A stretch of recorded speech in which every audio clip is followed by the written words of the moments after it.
I lived a very difficult moment in 2008, and Assassin's Creed was there. For me, Assassin's Creed represents my whole video game in the career.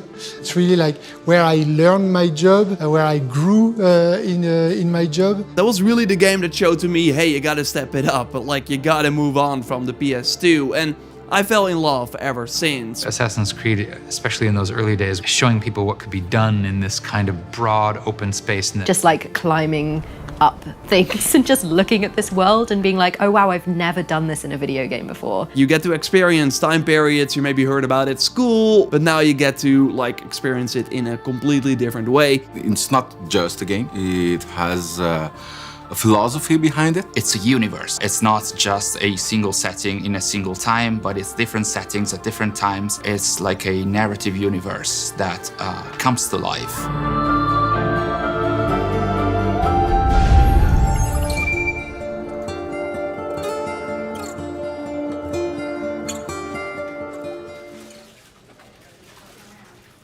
The success of Assassin's Creed definitely showcased the potential of open worlds and the potential of, let's say, interesting movement through open worlds.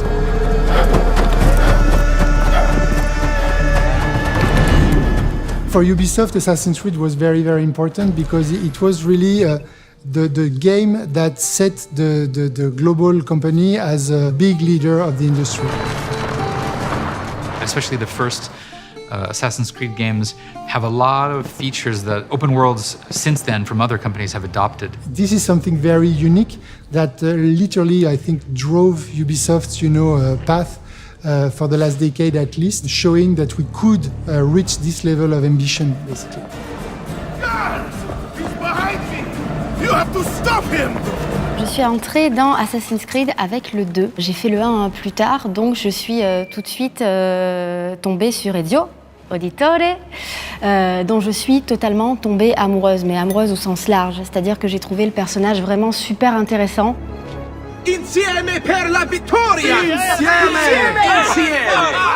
I love Renaissance, I always loved that, so I am also Italian too, and yeah, it resonates a lot with me. You know, I listen to history podcasts and I read novels set in historical times, and Assassin's Creed is just kind of the epitome of that, like actually getting to explore a historical world. And that you can go to places that I've actually been in real life, because I haven't really been anywhere apart from England. That was amazing.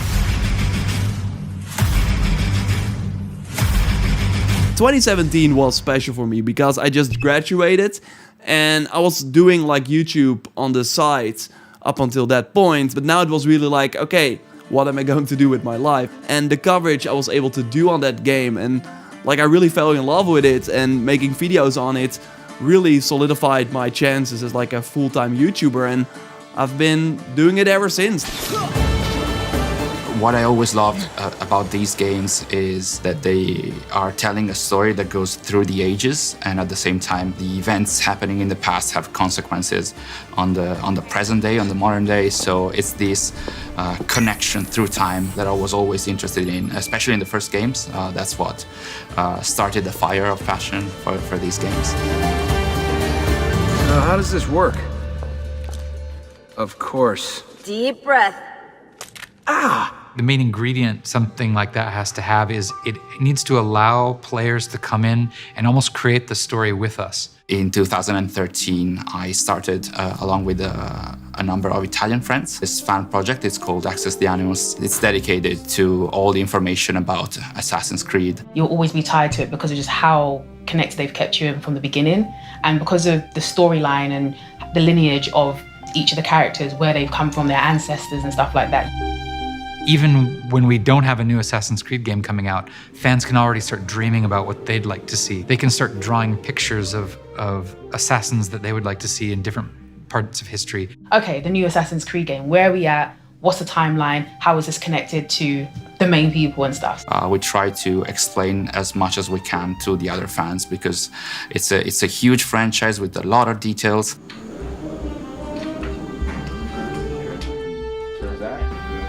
they can project themselves, many, many games down the road and discuss. It's been 15 years since the franchise started, so there's a lot of stuff that you can miss while playing or reading or enjoying the franchise. Imaginative participation is what gives a good brand or a good universe legs. For me, is that there's a good reason to boot this game up months, years after launch. Not only to experience that time period again, but also because there's new content. Like the support for a single player only game is really incredible and something we don't see in other games.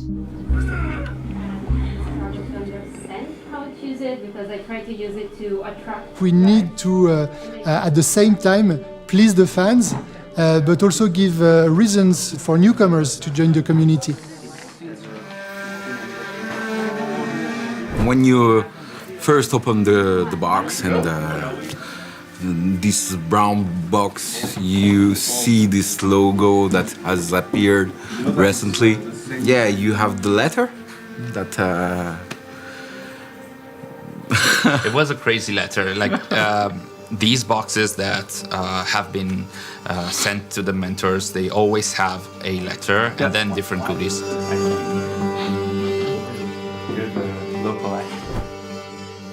It's very important to listen to fans because as a dev and as an artist, as a writer, I need to understand what they've enjoyed, what moves them. After this letter, you have the bust of one of the most iconic character, which is Amunet, which is our very first mentor. In the chat, Discord. Yes. Marco and I are fans on this brand since its beginnings. The Assassin's Creed series has evolved over the years, certainly. I think there were the seeds in the early games of all the places that the games have gone since. The biggest challenge I've faced in developing this series is learning to manage the proportion between historical accuracy and historical events. I can understand that with game design, there has to be some choices sometimes have to be made. I think it's important to declare where the historical veracity starts and stops. There's an example, like the Bastille stays in Unity even after it should have been destroyed, because that's part of the skyline and there's a lot of gameplay involved with there. There's like guards moving in there, so I understand why it was not removed, even if it's very visible.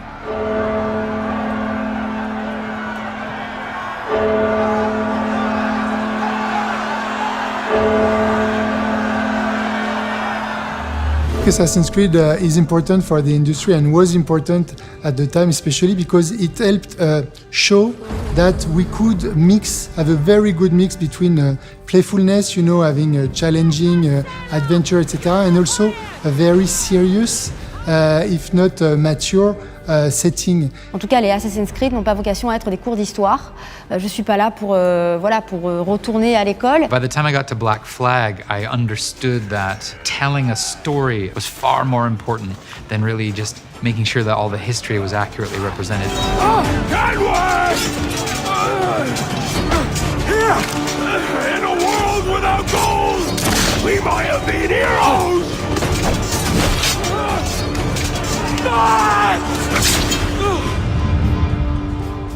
Ça va surtout être l'ambiance, les décors, les environnements et les différents personnages qu'on va rencontrer qui sont importants.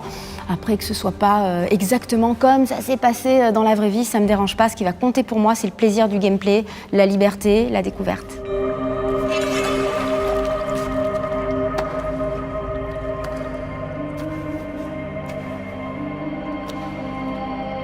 Requiescat in pace, Caesar. And it's my hope that I think going forward that we continue to do that. That there's a game there every couple years for everybody. For me personally, the historical tourism and the Assassin-Templar conflict are my favorite elements, and I hope to get the chance to dive deeper into that in the coming years. I do hope to see the return of the assassin fantasy, doing missions for the Brotherhood, discussing the Creed, having a look at the take on the Creed on that specific time. I can't wait to understand why Basim became the one we know in Valhalla. I'm ready to have some parkour moves also, because in fact there's something that is missed in the last 3 games.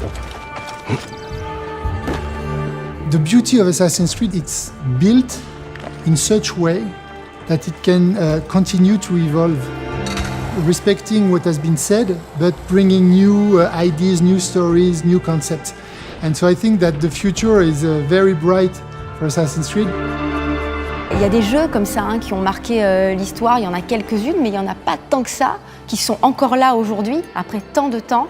Et Assassin en fait partie, et j'espère que ça va continuer, qu'on aura encore de belles histoires et des contextes historiques encore à explorer avec la saga. Remember, nothing is true.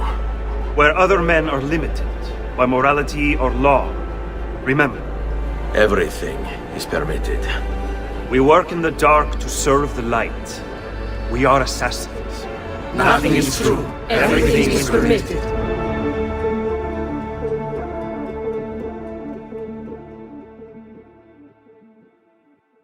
I think we covered a lot. We covered a lot. Okay, thanks, All right, thanks. Good luck. Good luck. See ya. See you.